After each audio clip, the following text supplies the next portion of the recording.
इस समय सायरन बज रहे हैं।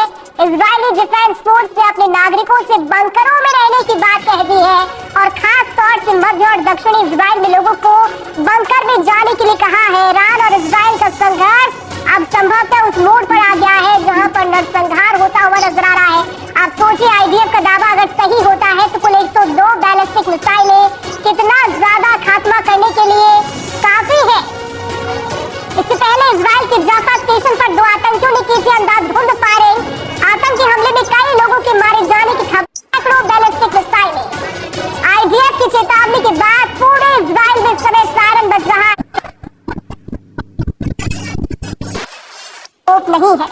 1 अप्रैल से इजराइल के दशमिक ने ईरानी वाणिज्य दूतावास पर बमबारी की थी, जिसके जवाब में ईरान और उसके प्रतिनिधियों ने करीब मिसाइल दाग दिए हैं इजराइल पे, और इसके साथ हिजबुल्लाह ने भी short to medium term missile की मदद से अटैक कर दिया है। इजरायली मीडिया में ये दावा सामने आया था एक दिन पहले कि इजराइल ने जंगी तैयारों की मदद से हिजबुल्लाह के मिसाइल्स के बड़े जखीरे को तबाह कर दिया है, मगर अल जजीरा और अरब जरीदे इस दावे की नफी कर रहे हैं। और अब से थोड़ी देर पहले हिजबुल्लाह की तरफ से एक बार फिर मिसाइल्स दागना शुरू कर दिए गए हैं। अभी एज वी स्पीक बेरूत में भी सायरन्स बजा दिए गए हैं। इजराइल की जानिब से जमीनी हमलों से कबल गुज़िश्ता जुमे को बेरूत के जनूब में वाक़ हिजबुल्लाह हेडक्वार्टर को हदफ बनाया गया था, जहां अली करकी समेत दीगर कई हिजबुल्लाह के कमांडर्स जो थे उन्हें इजरायली फौज की जानिब से हमलों के बाद की सूरत हाल पर लाएअमल बनाते हुए अटैक किया गया था। 6 मंजिला इमारत की जिसमें हमला किया गया था, इस पे 6 अफराद शहीद हुए थे जबकि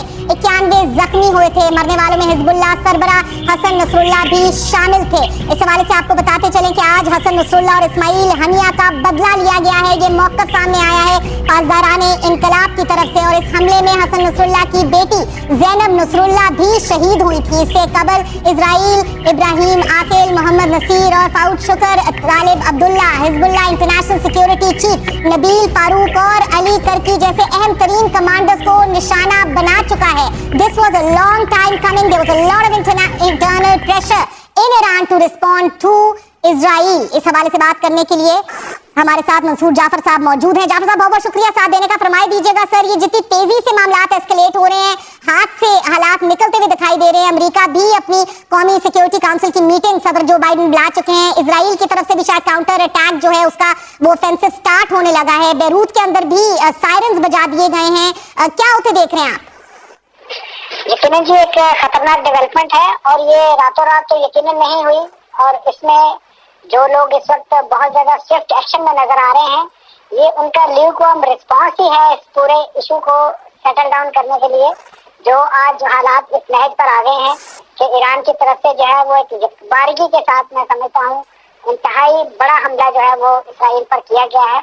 और अब इस सूरत ये इसके जो खतरनाक रिपरकशंस हैं वो भी मैं समझता हूँ ईरान के भी ज़हन में है और अमेरिका के भी ज़हन में है और उसके इत्तेहादी इसराइल के भी ज़हन में है।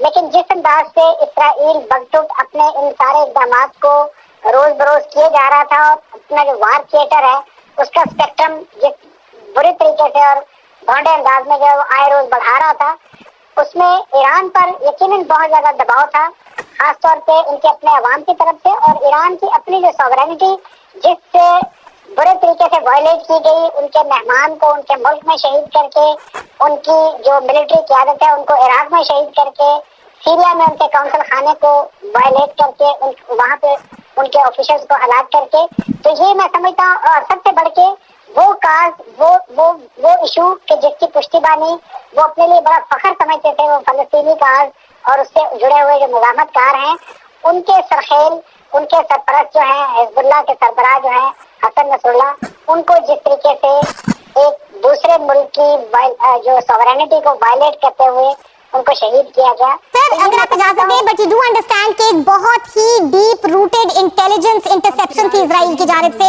जिसको इंटरनेशनल मीडिया ने रिपोर्ट किया कि 20 सालों पर मुहित ये इनरोड्स बनाई थी इजराइल ने into Iran and into Hezbollah का जो नेटवर्क है। अब इजराइल की जानिब से पहला मौका सामने आ रहा है कि ईरान को इन हमलों का जवाब देना होगा। फर्स्ट रिस्पॉन्स ये सामने आ रहा है सर। इजराइल कह रहा है कि ईरान को इन हमलों का जवाब देना होगा, यानी दे विल हैव टू पे। सो you do not see the situation de-escalating anytime soon.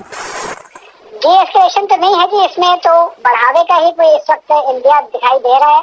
اور بالخصوص ایران جو ہے، ایران کے لیے تو یہ صورتحال کوئی نئی نہیں ہے. ایران کو پہلے تو، اب تو وار فرنٹ کی ہم بات کر رہے ہیں، اس سے پہلے ایران پر جو امریکہ کے عنایات ہیں پابندیوں کی صورت میں، اس کی جکڑ بندیوں کی صورت میں، اس کے نیوکلیئر پروگرام کے حوالے سے، جو اس کے اتحادیوں کی جو سازش اور جو بنت جسم دار سے جاری رہی ہے، ایران تو فیس کرتا چلا آ رہا ہے. ایران کو تو دیوار کے ساتھ لگا دیا گیا تھا. اور ایران کے پاس، اور خاص طور پہ ان کے جو ابھی جو سابقہ صدر جو اس طریقے سے طیارہ حادثے، ہیلی کاپٹر حادثے میں جو ہے وہ ہلاک ہوئے، اس کے بعد سے ایران کے اندر کی جو سچویشن ہے اس کو نام دیا گیا رجیم چینج کا، کہ وہاں پہ بڑی ہی ماڈریٹ قسم کے اب صدر آ گئے ہیں اور شاید حالات جو چینج ہو جائیں. اور انہوں نے آتے ساری جو روحانی پیشوا ہیں ان سے جب ملاقات کی علی خامنہئی سے، تو ان کی طرف سے جو